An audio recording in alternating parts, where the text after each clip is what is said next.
is the Mobile Tech Podcast, brought to you by worldpodcasts.com. Now here's your host, Tech Girl, Miriam Joire. Hi, and welcome to the Mobile Tech Podcast. I'm your host, Miriam Joire, and today is November 7th, 2017. I'm in Lisbon, Portugal, and I'm joined by Fabian of HTC and by Ewan Spence of Forbes. Hi, guys. Hey, Miriam. Hi, evening, afternoon, good morning, wherever you are, Miriam. Strictly speaking, I'm a contributor to Forbes. If I say I'm from Forbes, the editor will get very, very upset with me. I have to simplify because in the title, that's what I have to say. That's not going to wash with the lawyers. Well, don't worry. I will make sure in the long description it says the right thing. So, Fabian, what's your position at HTC? In case you don't know, guys, Fabian is with HTC, which is super exciting to have him on today. Yeah, I run the product marketing team for Europe. Wonderful. So in case you're wondering, since I'm in Lisbon, Fabian was a good fit being in Germany. So timing wise, this is kind of an excellent podcast because it's, 11 in the morning and Lisbon time, which is the same UK time. It's a little later or earlier for you, Fabian? It's noon. Oh. It's later. Yeah. So, and as you guys know, Ewan's been podcasting forever. I mean, he's like me, like a granddad of podcasting, right, Ewan? Pretty much. Scotland's first podcaster, UK second or third. But today's also, Miriam, trivia time, a very important day. What is it? Today is the anniversary of the first internet radio broadcast. Wow, when was this? From WXYC, November 7th, 1994. Wow, they did it that early, huh? Yep.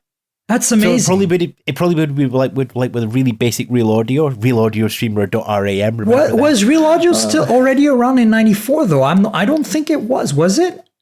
That must have been one of the early ones on Newtex. But anyway, it's an auspicious day for us to be talking seamlessly, smoothly over the internet, all about comms, all about communication, and meeting people online in real life. I just thought that was just a nice little tie-in.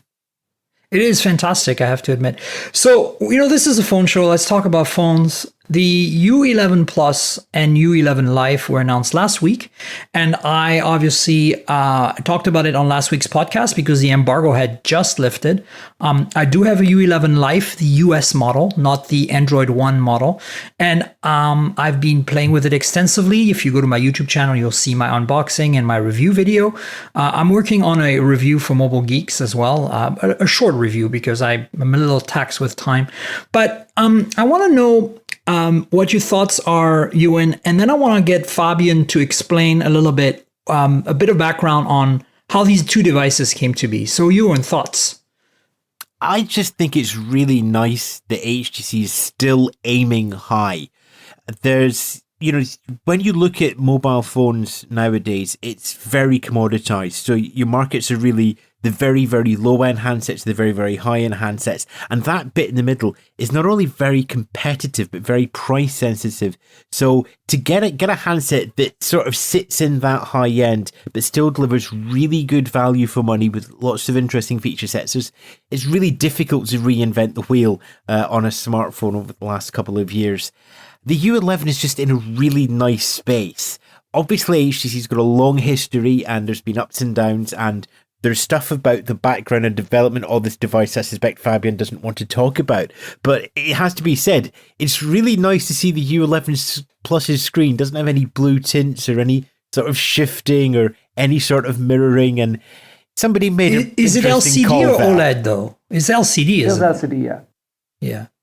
Yeah, but that's what yes, everybody's playing OLEDs. We're talking a lot about now about OLED, and also devices that have got plastic OLED as well. Sometimes LCD is just a better choice. I agree, but I mean, at the same time, when OLED is done right, look at what Samsung is doing, and Apple because of Samsung, and even HTC on the Pixel 2, thanks to Samsung, it kicks ass. Yep, and you're talking a decent-sized battery set on the U11 Plus. I think we're just a shade short of 4,000 milliamp hours on that one there, Fabian. Yeah, that's true. So, Fabian, tell us a bit, okay, my big questions are this. I agree with Ewan about the value you get from the U11 Life. I mean, a little annoyed with the plastic build because in this day and age, even low-end phones are metal and glass. But I understand that, it redeems itself with the display, the camera, and the U11 like experience brought down to half the price, which I think is phenomenal.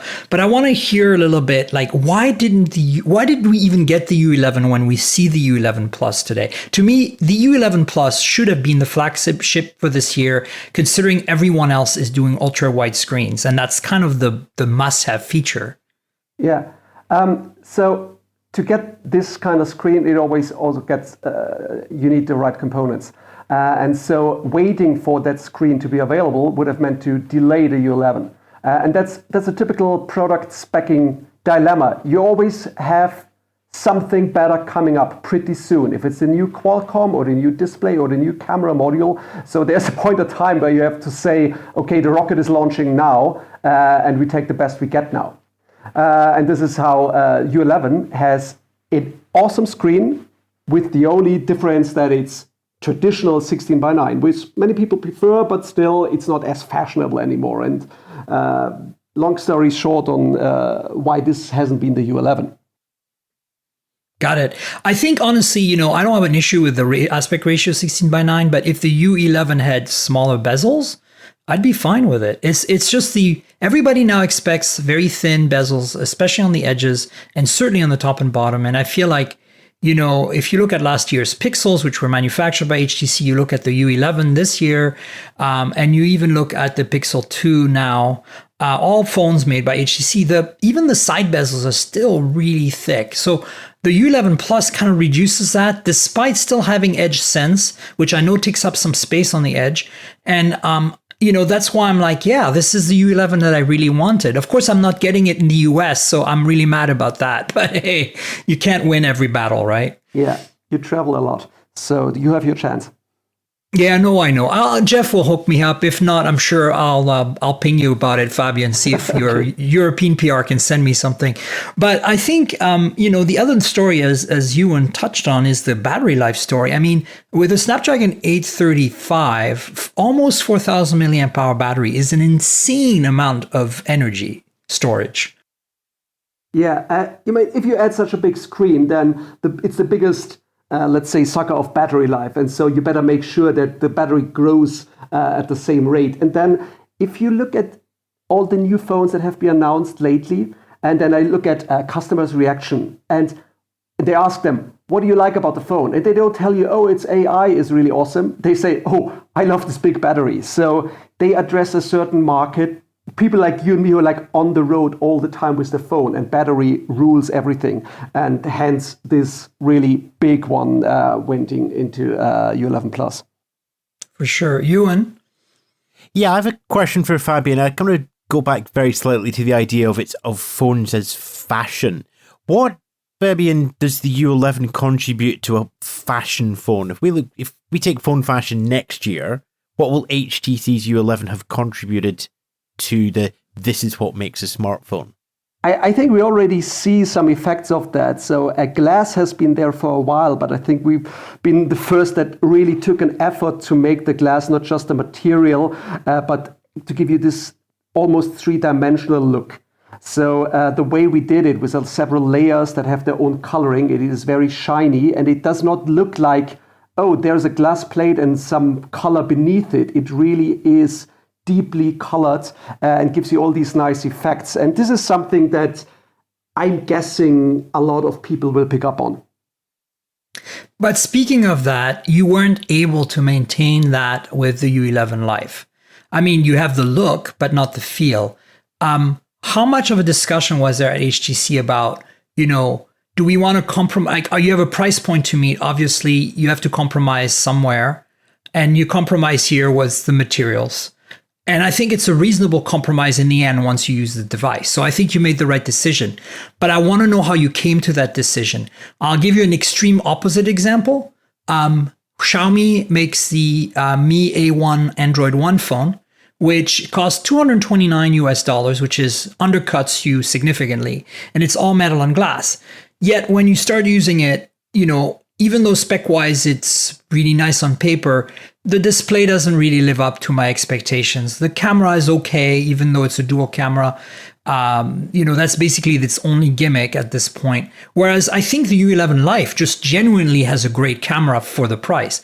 So, where were these decisions made, and how did it end up being that way? Because to me, part of the excitement of the U11, the design, since we're talking about fashion, is that it's unique because of its glass finish. But it also feels like a rock star when you pick it up. It has some heft to it, the metal frame, the glass back. You kind of completely lose all that with the U11 Life when you touch it. Yeah.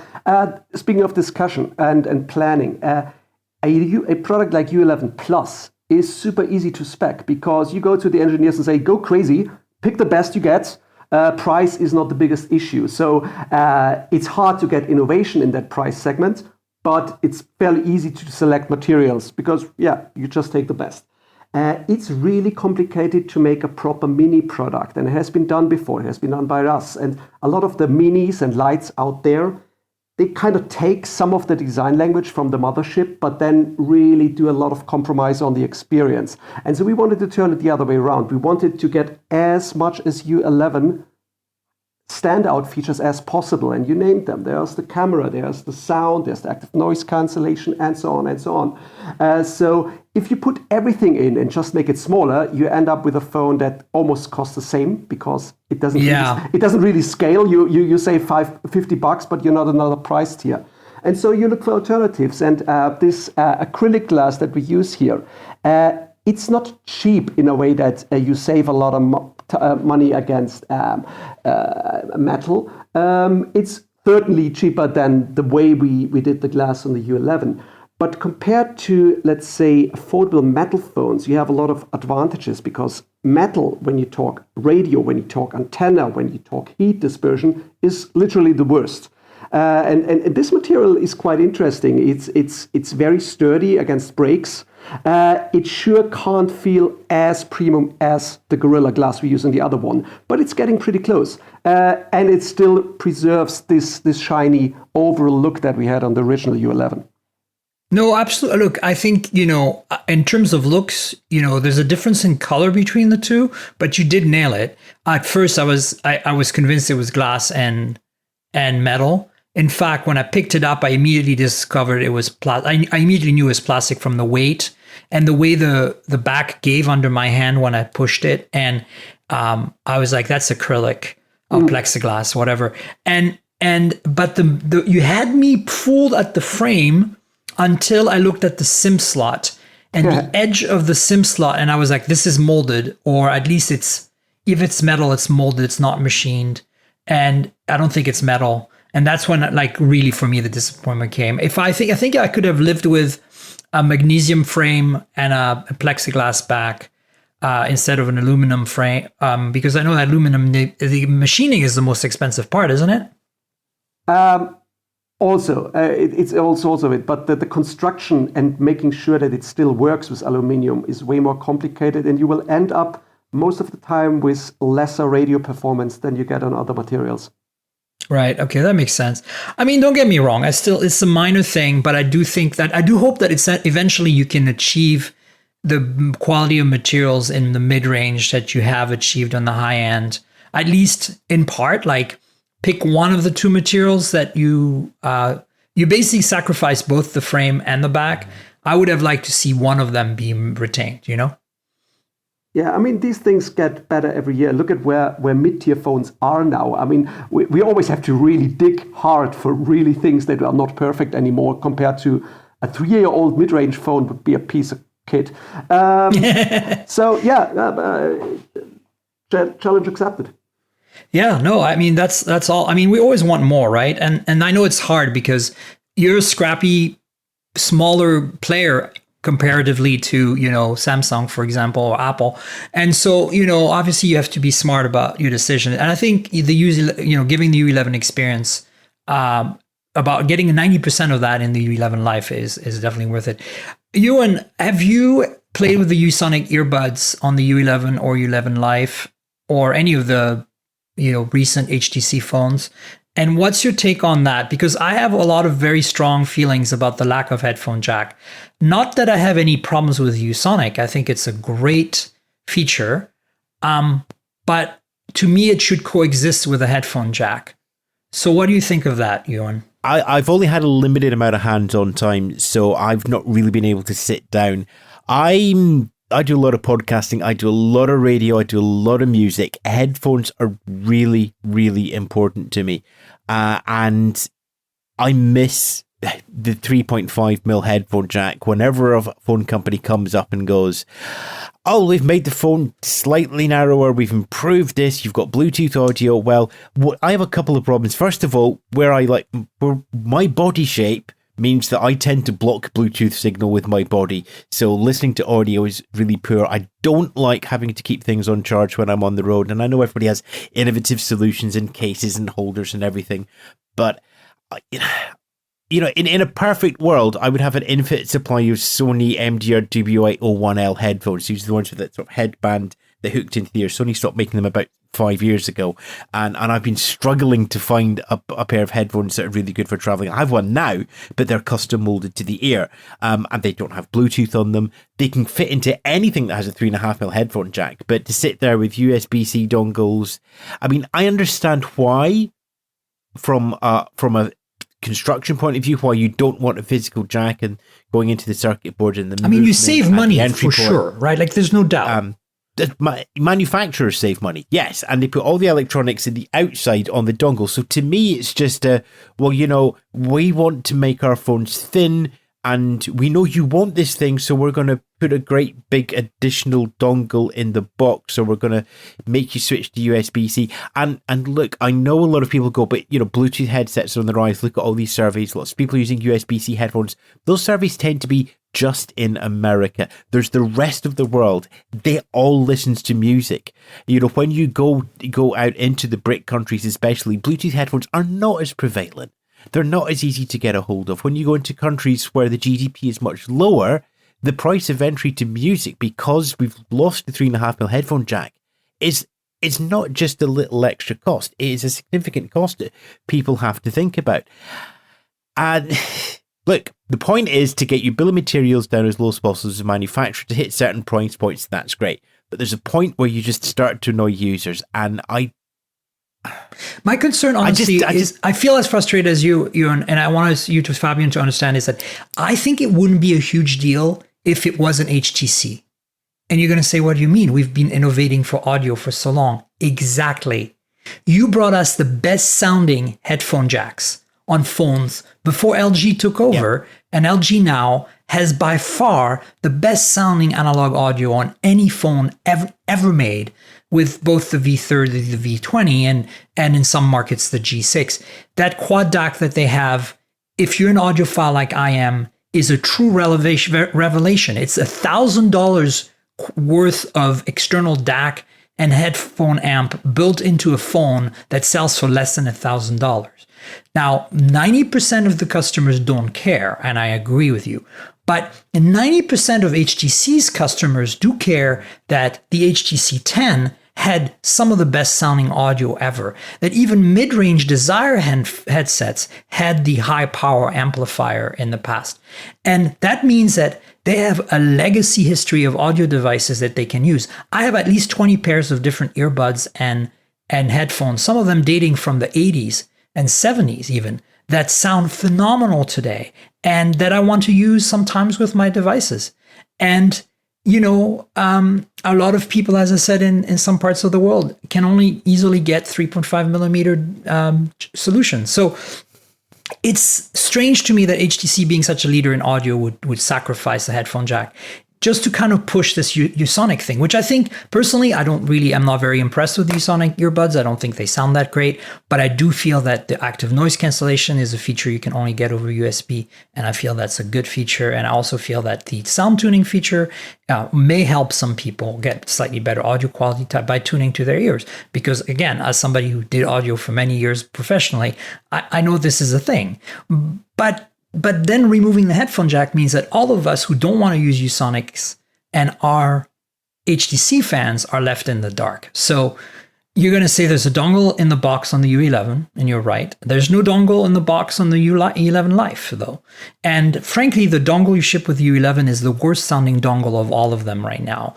The Essential Phone has the best one. The Mi Mix 2 has a really decent one. The Pixel ones are pretty good, actually. I was really surprised.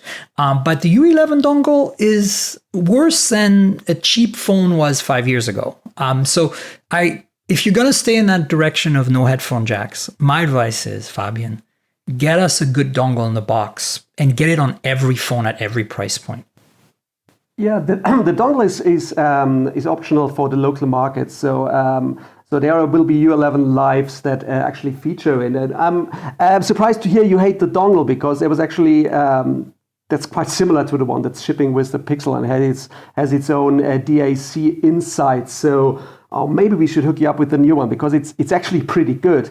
But the thing is, the dongle is just the B story. So what's going on is there is obviously a change of interfaces that everybody's going, because having a big analog thing in your device when it's the only thing that's analog, most of the engineers instinctively want to throw it out if they have something good digital. And we didn't just want to take something away from you and give you something else for engineering reasons. And that's why I developed this Usonic active noise cancellation headsets, because they can give you something extra you couldn't get before to make this transition, which is always painful, a lot smoother and give you something extra. And you know that a lot of the people will never bother and care enough about sound to really get into active noise cancellation, because they cost a hell lot of money. And now we're making this available to everybody. So there's some give and take there. I know there is always a debatable topic, but we really, you see from what we did there, that we're working hard to make this not just a negative story. Yeah. Can I come back there if it's okay, Sure. Miriam? Oh, absolutely. Go for it, Ewan. Recent surveys on what people look for in smartphones, 70% prized audio quality above anything else, and 80% would always use a 3.5mm stereo headphone jack first. Yes, engineers would love to stop doing an analog and moving to digital. Who's driving that change? Because I think it's a marketing decision. I don't think it's an engineering decision. Because when the dongle is lost, you have to buy another dongle. So there's a much higher pain cost throughout the life of the device. Just because engineers can do something, is that a reason to do something when so many people have this, that's what you need on a phone? You know, I remember the first phones that came with a 3.5mm headphone jack, and they were absolutely liberating. 4 gigabytes of storage as well, so you could actually carry more than 2 albums. It just strikes me, and this isn't specifically HTC, this is to the industry as a whole, that this issue is being forced by the manufacturers to keep their costs down, as opposed to forcing something because it's better for the user. I genuinely think that it's causing too much pain, it's increasing costs, it's increasing lifetime costs, and it's not giving users a benefit. What about all these people who can't use in-earbud headphones, who need to use over-ear closed headphones in an environment? You just can't interface these with the phones except through the dongle. And we're back to the point of everybody's getting them lost or having to spend an extra $20, $30. Put that inside the handset, give us an extra millimeter of depth, and with what's left over, stick in another battery cell. Yeah. I mean, look, I understand, the decision here. I just think you should reconsider in the future. Sometimes people come back on their decisions, and the users might be delighted. And I think, particularly with headphones, maybe I have a bad adapter, but yeah, I find there's a huge improvement in quality between the U11 adapter that ships with the U11 and the one that is in the Pixel boxes. And there's a huge increment again between that and what's the Essential Phone and the Mi Mix 2 ship. So not all dongles are created equal, and that's the big problem, because people assume they're all the same. But they're not, because they have active electronics. And so I think if you're going to continue going that route, you need to ship dongles that live up to the HTC 10 sound quality. And your dongle right now doesn't. Even the best dongles out there don't. You need to be able to say, our dongle sounds as good as the V30 from LG. We have the ESS quad DAC in there. And if you do that and you sell that dongle for even $30, I'm on board. Give me at least the option to purchase that. Put it in the box of only your flagships, and the cheap phones get the normal dongle. But I think from HTC, that's what I expect, because I expect choice. And as somebody who values audio, this is a big step backwards for me. HTC is no longer a company that I can count on for audio at this point. And that is damning and really unfortunate. So I think, this is the issue, and you should consider it. In ideal world, though, you'd do both. You'd bring a headphone jack, put it in all your phones again, and you would bundle the Usonic earbuds with USB-C interface.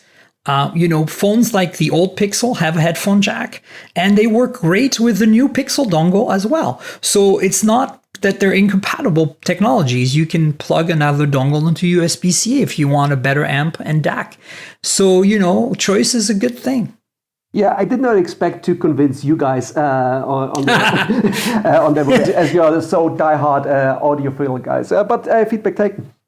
But, I think I'm just bringing that up simply because I think, from, as Ewan said, from my surveys of all my readers and listeners, this is a really big deal.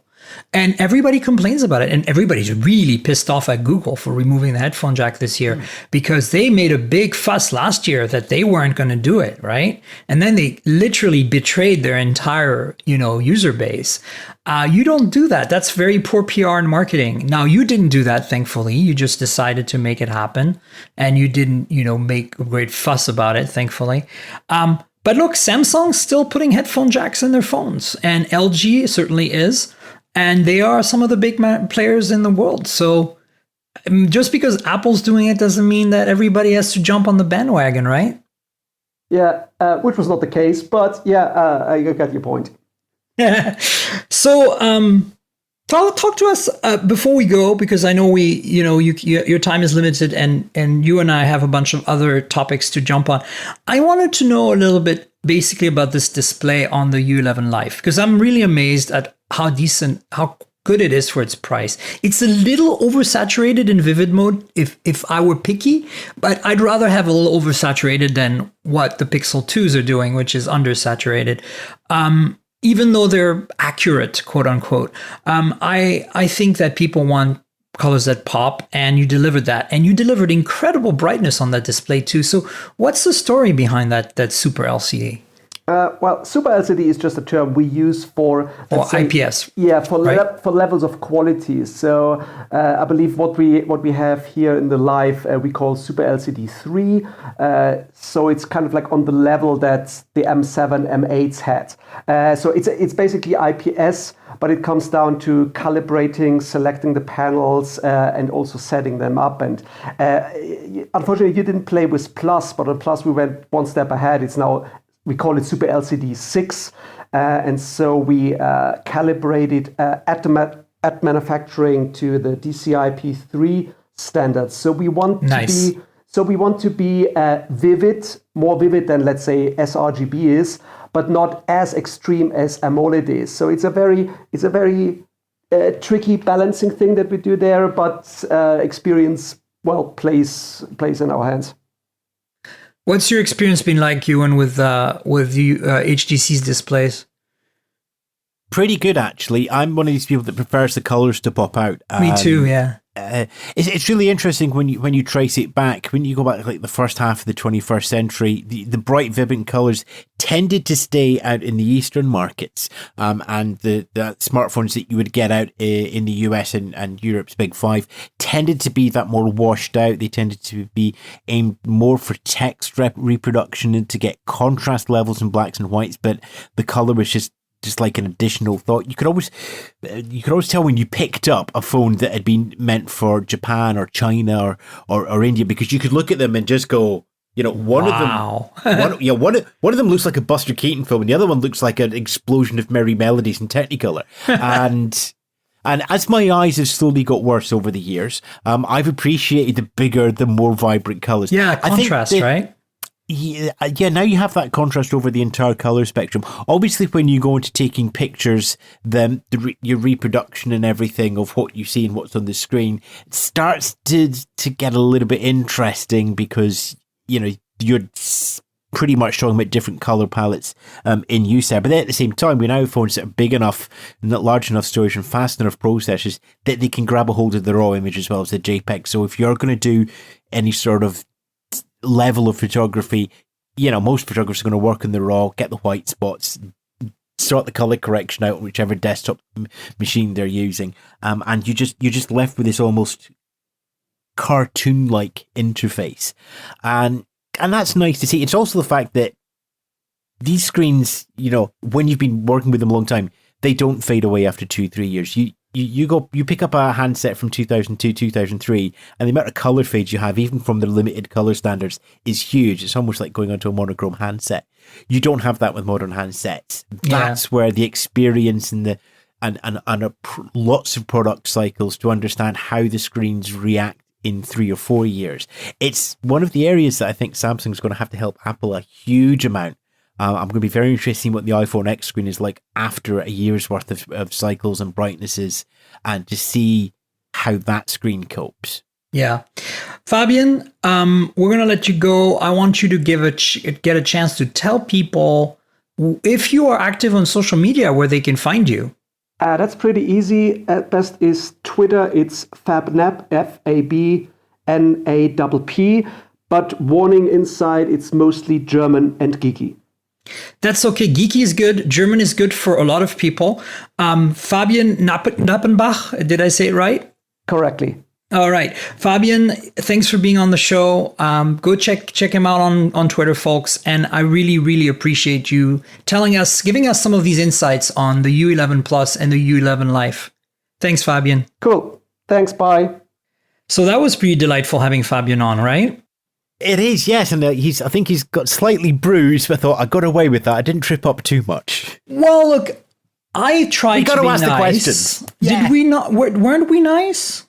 Oh, we were nice. Yes. I think we were good. I mean, look, these are some tough questions that everybody's asking. I can't just let them fly, right? I mean, it's like... And here's the thing. The public are asking those questions in their head when they pick up these handsets. It's our job to ask those to the people who can answer. And not only that, but there's very few people really writing about this. Nilay on The Verge is very strongly against this trend and written several articles. So has Vlad Savov. And, you are against it. I mean, I don't honestly know a single tech journalist who's like, yeah, this is fine.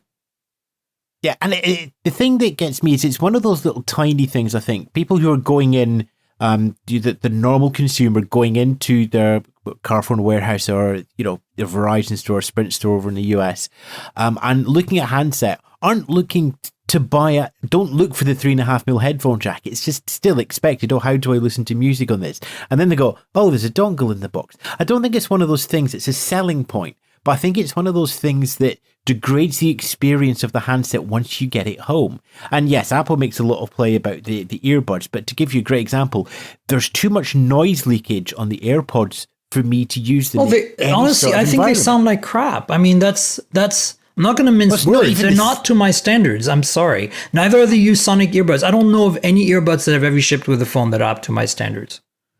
That they've shipped with the phone. I'm glad you added that, because there is actually one company down in San Diego that I found that make not bad earbuds that fit ears and have a good seal. Oh, I have some phenomenal earbuds. I'm just saying that in the box. Yes, of course, because it's an extra cost. You want to keep the lower you can keep that cost, the more profit you make from the handset, or the more lower you can get the price. And when you're in a commoditized market in that horrible space, in that sort of $300 to $500 mark, where adding even an extra inch onto your cable over the USB has a knock-on effect across the entire profitability of the range. Anything that you can shave off is a win, and that's, I think, is really what drives a lot of the loss of the 3.5mm, because the ongoing support cost, it's a physical thing on the circuit board, it flexes back and forward, it's not as securely mounted as a USB-C can be. You've got to have all the stuff in there. Yeah, I can see why engineers want rid of it. I can see why they the designers we want rid of. I could see the marketing department could sell it as the future, but when you're sitting there on a plane, and they said, right, everybody, signals off, and you can't use your Bluetooth headphones, and you've got a really rubbish dongle, and it's wet down the side, and you've only got the headphones in the box, and they don't block out the noise of the big screaming geek beside you going, I'm going to Lisbon for 9 hours across the Atlantic. Naming no names there. It just doesn't cut it. I agree. Look, we have a lot to talk about. We've got about 25 minutes. Let's talk about some of the phones. I mean, I agree with you. Look, I'm 100% behind you. This sucks. Some of the phones I want to talk about really quickly, as the iPhone 10, the final reviews are now out. I want to get your thoughts on the Pixel 2, Pixel 2 XL. I want to talk about the Razer phone, which is obviously a big deal. And I've got one sitting here. You already have. So wait, you have a review unit already? Yeah, I got one here. This is amazing because I just pinged. This is how it sounds. So I want to call a few people here. This is time for Miriam Rant. I was a huge supporter of Nextbit and the Robin, and I was very active as a journalist writing about that product. I never got invited by Razer to their hands-on thing. They completely ignored me. And now I finally got an introduction from somebody that I know that works in marketing there. And, I don't know when I'm going to get a review in it because I'm traveling for 3 weeks. So obviously it's not going to be until the end of November at this point. But the fact that you have a review in it tells me that obviously other publications do, and I wasn't aware of that. So congratulations to you, but boo to Razer PR for what were you thinking, guys? Like somebody like me? Question. Like I'm like the grand lady of phones. To be fair, I've been dealing with the European PR team, and because I've been working with them quite heavily in the laptop and peripheral space the last 2 or 3 years, I was already on their radar. Oh yeah, so you're doing Razer laptops and stuff too, huh? Yeah, and they're like they got in touch with me and they say, Ewan, do you do anything about phones? And I'm like, do I do anything about phones? How did they even ask you that question? So give us your 5 minute or less or shorter 3 minute take. Like what do you think? It is absolutely box-like. Yes, there's a slight chamfer on the edges, but you know how Razer are famous for just doing, here's the box, it's actually a computer, there's no fancy shapes or cutting tiles or anything on it. That's what they've done with the phone. Good thing they bought Nextbit then, because that design came straight out of Scott Croyle, and you know it. Yeah. If I took the name off it and showed you this a year ago and went, it's the Robin 2, you would have agreed with me. It is the Robin. We knew it was under development. Come on. You know what happened. They were developing it, and then Razer said, we need to make this a gaming handset. And then the next thing you know is they said, okay, we'll do that. And then they said, what can we do to differentiate? 120 hertz, done. I'm going to just challenge that very slightly. I don't think Razer have made a gaming handset. Okay. I think Razer have made a lifestyle handset. They're marketing it. They're marketing it as a phone for gamers. They're not marketing it as a gaming phone. There's a very subtle difference going on here. What I think is going on here is Razer, a bit like Xiaomi, and arguably like Apple as well, is going for brand name. This is a phone that Razer make in the same way that they build keyboards for Razers. There's their gaming mice that are made by Razer. Their last laptop, the Razer Blade Stealth, which is their equivalent of the MacBook Air. It's beautiful. It's beautiful, but it's not a gaming machine. You can't run really high-spec games unless you buy because it just doesn't have the oomph to do the graphics. You can buy the external graphics card, and lo and behold, away you go. You can run full NVIDIA cards sitting off the side in an external chassis. But otherwise, it's just a very good Ultrabook with normal specifications. So they made a laptop with the Razer brand that you can do with gaming with something extra. And now I turn to this phone. This phone is a really high-spec phone. Let's not make that clear. The screen is absolutely gorgeous. They've got speakers that have got an amplifier behind each speaker to the left and right. It's designed to be held in landscape. This is important. The bezels top and bottom are the same size, so it's equal. It really pushes out the sound, and that's probably the biggest thing for me. But if it was for gaming, it would have a 3.5mm headphone jack on it. it would allow you to put in a wired headset for microphone for budding.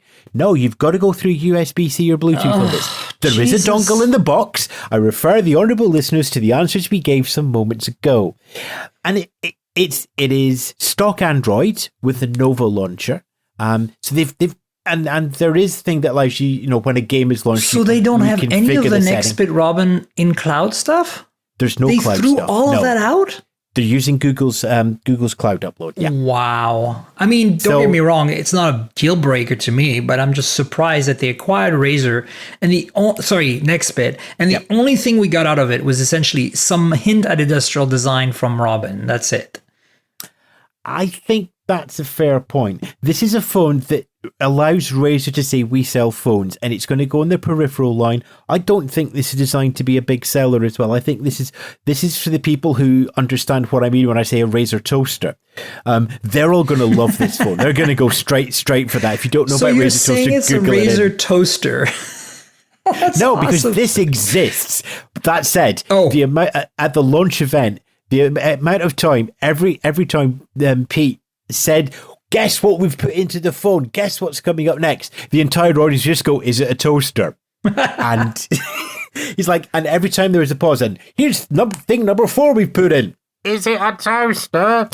And they're never going to live that down. This is a solid phone. I'm still reviewing it. The screen is it big? What size really is the display? 5.5? It's a, in terms of size, imagine a OnePlus 5 where every edge was straight. That's okay, so it's a 5.5 inch phone with just very square design. Okay, so it's not that massive, but it's big. Okay. No, it feels big because of that design, because it doesn't have the curved edges, because there's a bit of weight of it, because it's all uniblock. It feels hefty. And because it has massive bezels, because it doesn't have it has a 16:9 display, doesn't it? Yeah.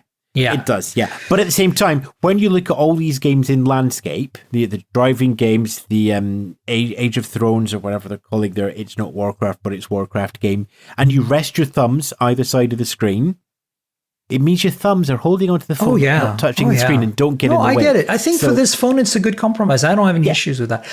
It's 120 hertz, so is that a gimmick? Does it really feel different? The 120 hertz in the games that have been specifically programmed to access 120 hertz does make them feel smooth, especially in some of the driving games. And there's a bundle of games shit with it. You don't have any ripping of the screen.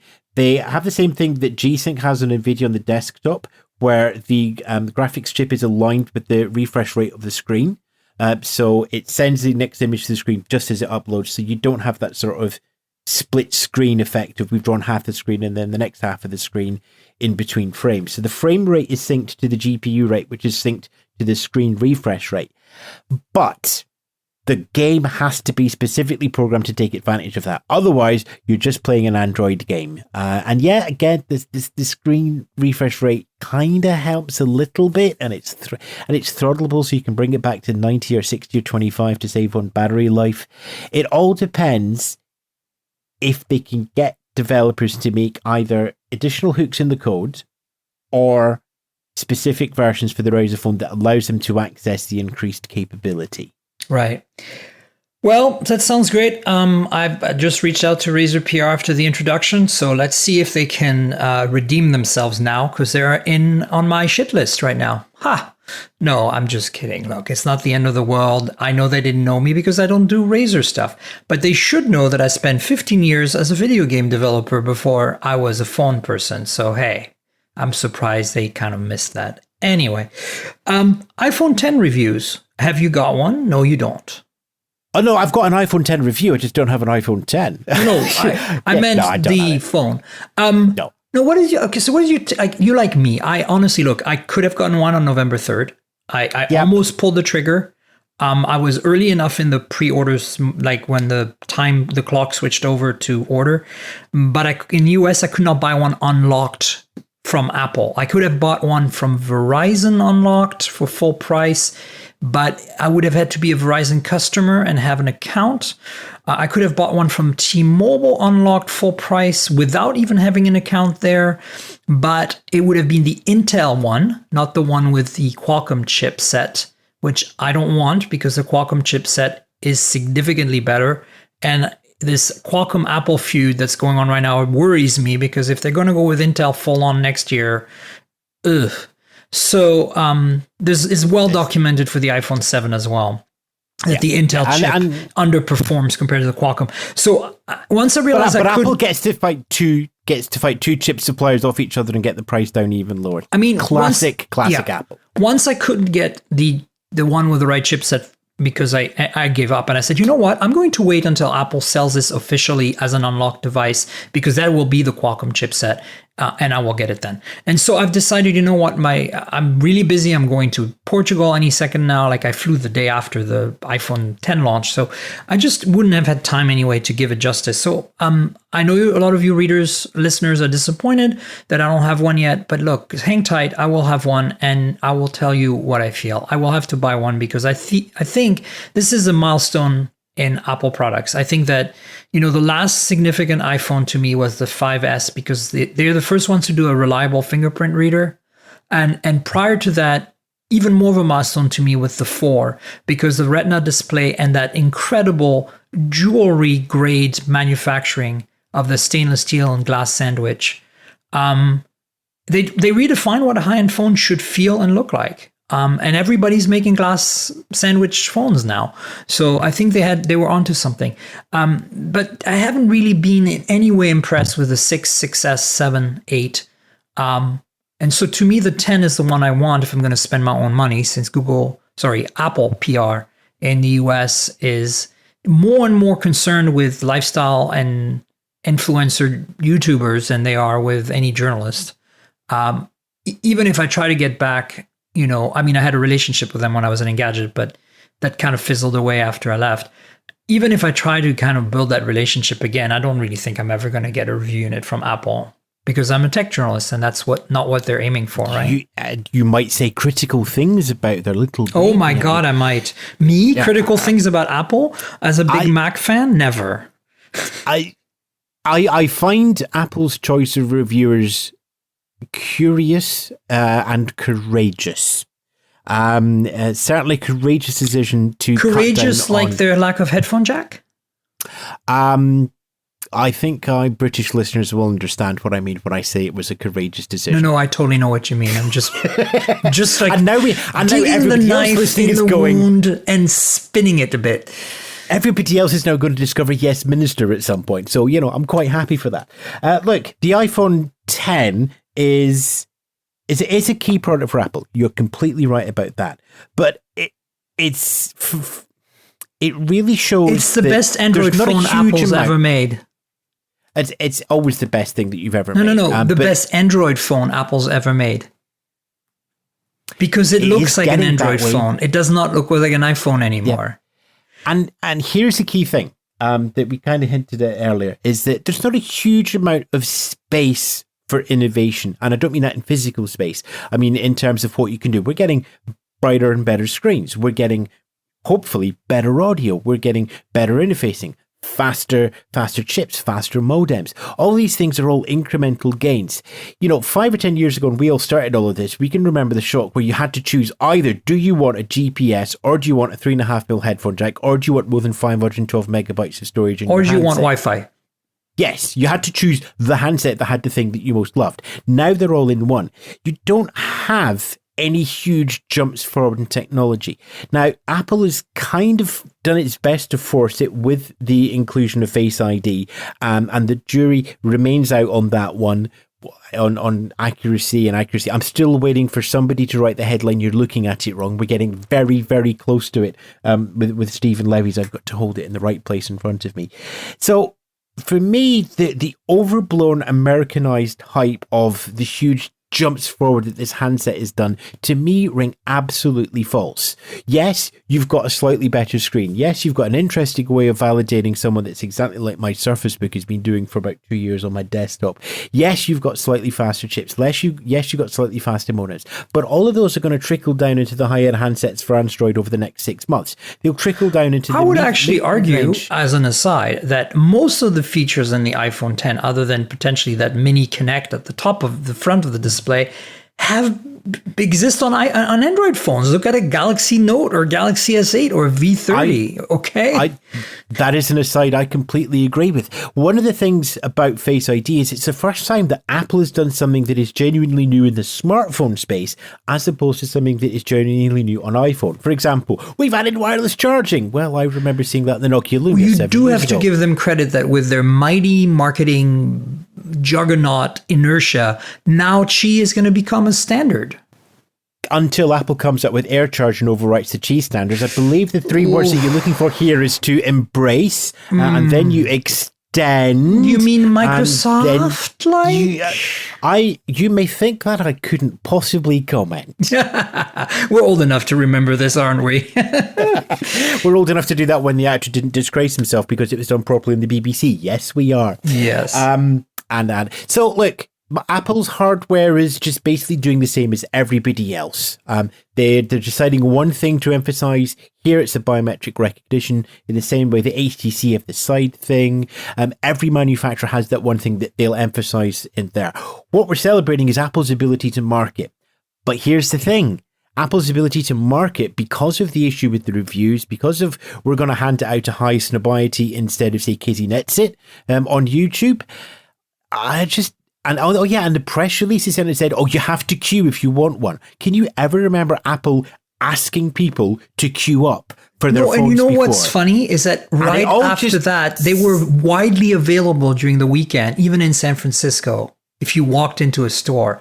So they're building the hype up. Like, I have no doubt that when the unlocked version becomes available, I will have one within a week. Yeah. But isn't it all just, for us as long-term watchers looking at that strategy, doesn't it feel like they're scared? Yeah, but my instinct want to say that, but I know that they're not, because they're so arrogant that they're not scared. So was Nokia at one point, remember? Oh, I'm not saying that they're not. I'm not saying they're right to be arrogant and not scared. I'm just saying, look, the thing is, the difference, Apple has way more money than Nokia and BlackBerry ever had, though. So before they crash and burn, which I, first of all, don't think is going to happen, but if it does go south or go sour quickly, it will take a really long time because they have so much money to waste first. Yeah. Oh, of course, unlike Nokia and BlackBerry, Apple have managed to put all their money into Jersey, as opposed to into the US tax office and putting the tax dollars at work. Apple's not going to go away for that. There's no way that's going to happen. You're right, they have far too many reserves. If they are going to do it, it's going to be a very gentle slowdown. The fact that they've kept the price high, they've kept the margin high, but as the smartphone market is growing, Apple's market share isn't growing. They're trading market share for revenue. That's a very good choice for shareholders, but it's not one that allows them to carry on influencing the market. The iPhone becomes a smaller and smaller part of the market. The hype machine keeps getting higher and higher. And at this point, you could probably detach Apple from the smartphone market, because in terms of hardware, all it does is, what's everybody else doing? Let's do that, but put the word hyper in front of it. And there you go. They are. But remember, they also have managed to have an iron grip on their customers, because iMessage locks them in so hard that they're guaranteed, customers for years to come. And then the other thing is, you do look, no matter how much we feel as primarily Android users, which, we are for a reason, the reason being it's a better ecosystem, in my opinion. I think that there is something to be said about the tight integration of software and hardware and services and the verticalness of their approach. It works. Most people feel comfortable there. It's easier to use for people who are not technically inclined, but it's also more of a lock-in. And honestly, their cloud services are the worst. I mean, they're terrible. The only thing I ever use when I use an iPhone that's Apple's cloud is the backup feature, the iCloud backup, and Find My Phone, right? Everything else I use on Google or another third party, Microsoft, whatever, right? It's like, I don't understand how they can fail so hard at cloud stuff. Because the 200 to 250 million phones that they sell every year are going to the same people that know no different. They don't look outside. Apple's victory is being able to guarantee that 200 to 250 million sales every year, as long as they do something that's relatively close to the opposition, as long as they keep putting the money into marketing, and as long as they keep that brand mystique in the same way that Disney princesses, Nike shoes, people who just go for Ferrari cars. They're not buying it because the product is necessarily the best or better. They're doing it because they're told the product is the best and they don't have any external reference points to deal with. Human beings love inertia. Once you're somewhere, you stay there. And once you have someone that stays there, that keeps you there and keeps reinforcing every 6 months, this is the best, this is the best, this is the best, this is the best, this is the best. Why would you leave? Indeed. So let's move on. So congratulations, Apple. Well done. But your phones are still, you want to see what's happening on an iPhone? Just look at what the Samsung's doing and roll it back 18 months into next year's iPhone. Exactly. Except Samsung does it wrong. Like that Retina scanner thing of theirs is terrible. And then they never pushed it anymore. They knew the sensible thing to do. Exactly. And now Apple's went, 18 months ago, Samsung did something with face recognition. We should do that. Da, da, da. So let's talk about a few things quickly. I'm not going to expand on this other than say that I do have 2 new review units in my stable that I need to start playing with that I'm really excited about. The Xiaomi Mi Mix 2 has arrived, and the Essential Phone PH1 has finally arrived. The lovely folks at Essential finally got me a review unit, and they delighted me by giving me the white one. I love white phones. Yay! So it's really looking sexy. Titanium and white ceramic. Wow. Anyway, stay tuned on the podcast to find out more about that. The other thing I really want to quickly touch upon is the OnePlus 5T is now official. I mean, we know it exists officially because PR pinged everyone saying, PR pinged everyone saying, hey, we're launching this on the 21st of November. It'll be available on 21st November, and we're doing a launch for it on the 16th of November. And I think they shot themselves in the foot a little bit there because they are selling tickets for plans to go to the event in New York, I think, for $40 a ticket and then giving that money to charity. But why not make it free in the first place and still give money to charity? Oh, boy. Why? I know it's not their PR folks because they're smart. I know Eric. He's awesome. I know their marketing folks there. I've met them. They're really good people. I think it's this weird Chinese culture thing that they just always have to shoot themselves in the foot somehow. It's delightful watching the new ways that OnePlus comes up to just very, very slightly miss hitting the bullseye. It's like, what's the big... We're pretty sure we know what the 2 big talking points are going to be on the 5T. One of them we've already discussed heavily in the show, which is they're keeping the 3.5mm jack. And the other one is the change of display going to bezel-less and the new look and everything. And frankly, I'm glad. I mean, it's only a 1080p display from what I hear, but hey, that's what they've always done to save on cost and, to provide better battery life, and they feel it's good enough. And frankly, I feel it's good enough too. I think I'm really delighted. I'm hope to, I should be having one soon, and I'm looking forward to it and hoping that I don't have to wait too long because I'm traveling, so I don't know exactly sure when I'll be getting mine. But I'm on board. I was on board on the 3T last year, even though it pissed off some people because the Snapdragon 821 was a huge improvement, and that battery life improvement, camera tweaks, I mean, they were minor, but it was a better product than the 3. And so to me, the 5T being a widescreen really fits in well with this, the current zeitgeist of flagship phones, which I think they need to play in, right? Yep, and that's always been their thing. It's like, we're giving you flagship quality at a lower price. I'm going to be very interested to see what price they manage to get the 5. I think it's going to be just slightly more than the 5, honestly. I think we're going to finally break the 500 mark here. But, at 500, it's still a great price, right? It still is. I mean, I'm sitting with 8 1 gigs of 5. RAM too, right? And probably 128 gigs of storage. So keep that in mind. Yeah, I've no complaints over the OnePlus 5. Let's be fair. The camera's maybe a little bit down, but it's not as much of a shutterbug as some people. I agree. It's not quite up to flagship standards maybe, but it's getting there. The bottom line is I love OnePlus, and I'm really looking forward to the 5T. That's all. And you know what? I'm going to use that thing and love it. I know it. So you're going to like the one that I've got here. I've got two handsets down here sitting for review. One of them we've already mentioned, which is the Razer Phone.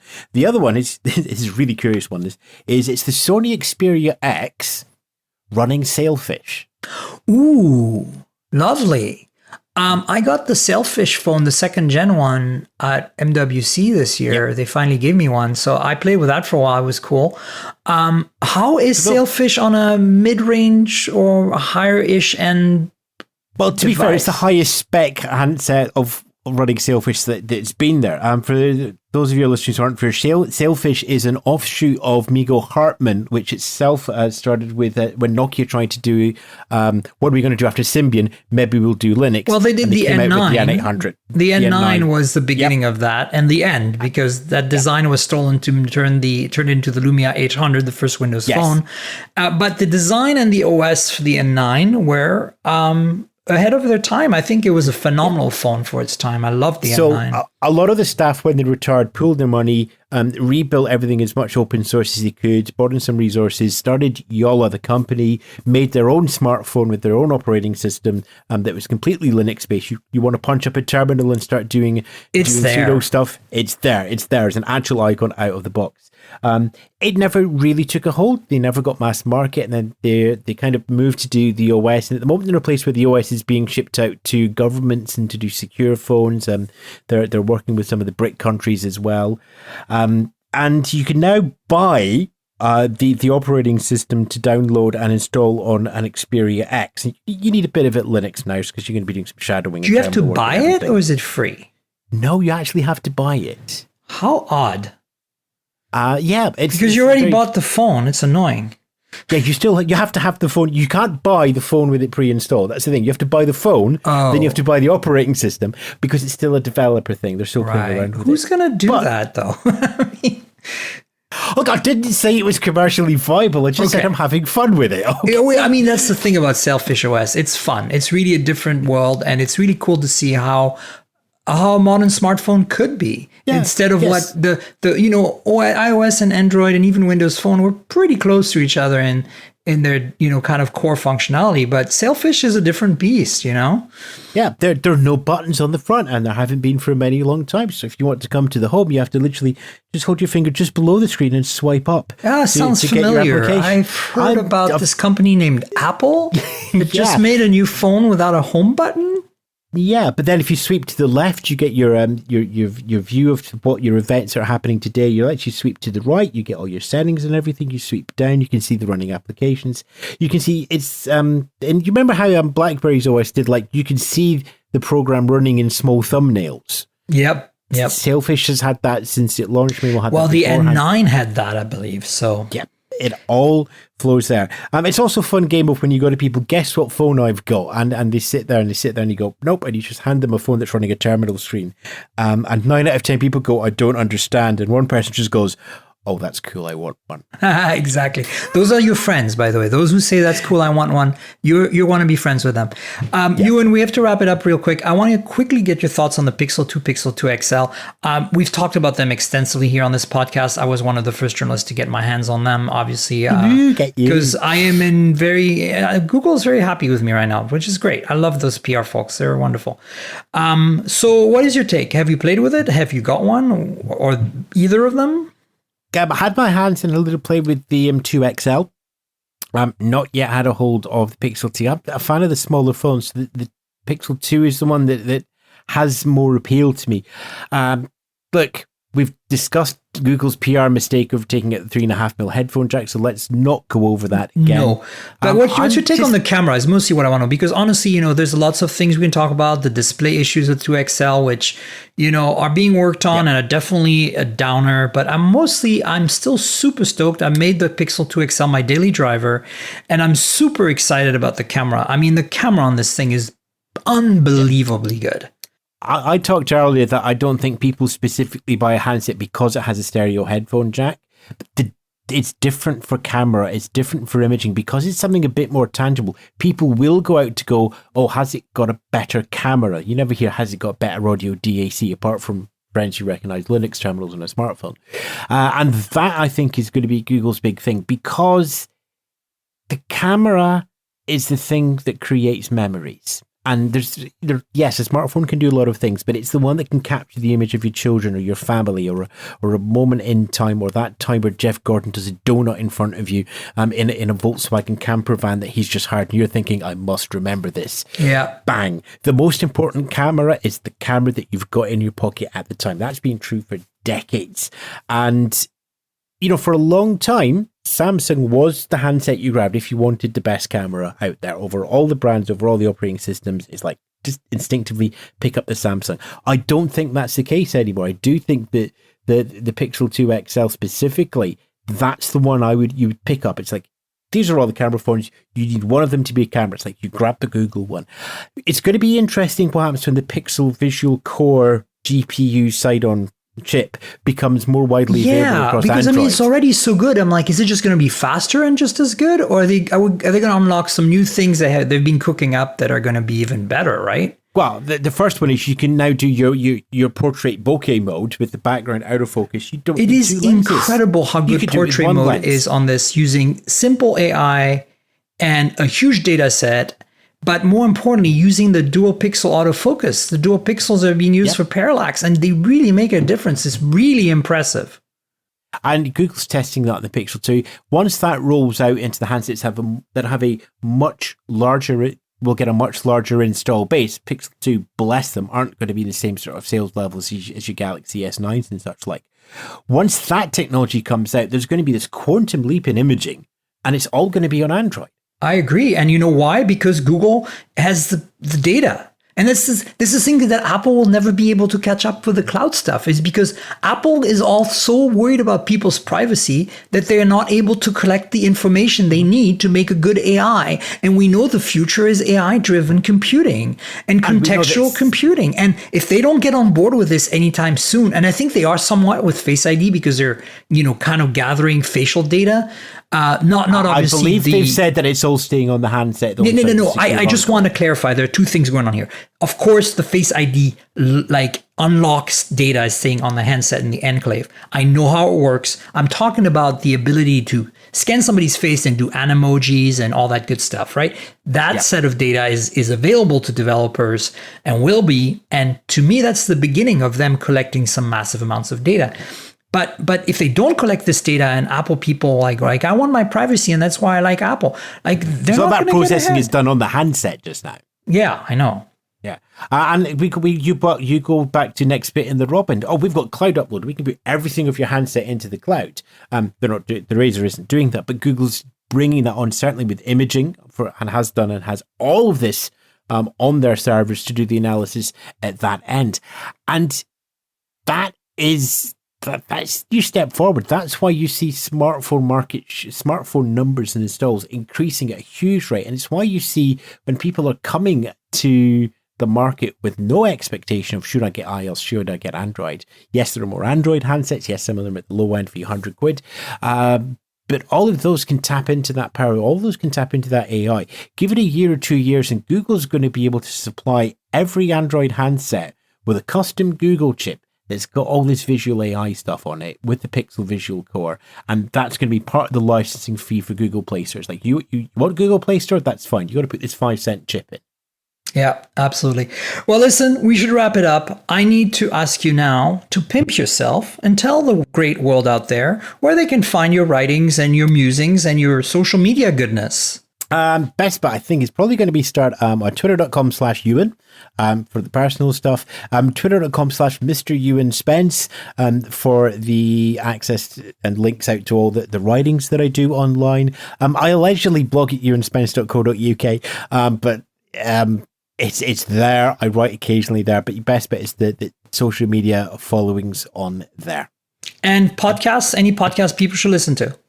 I'm continue to cover the Eurovision Song Contest. Junior Eurovision is happening in Georgia at the end of the month. You'll find it at escinsight.com, and I appear very, very infrequently, but I'm going to plug it anyway. Keep Dancing, which is the UK's number one unofficial podcast for Strictly Come Dancing, which of course is the original name for Dancing with the Stars here on our little island that has decided to ignore the rest of the world and cut itself away. But Keep Dancing podcast is always fun.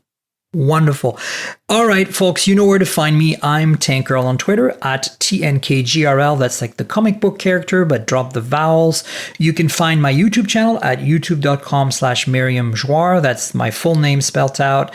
The YouTube channel, remember, subscribe to it. It's really an accessory to this podcast. I show you the phones. I talk about them. You get a visual context to this audio podcast by watching my YouTube channel.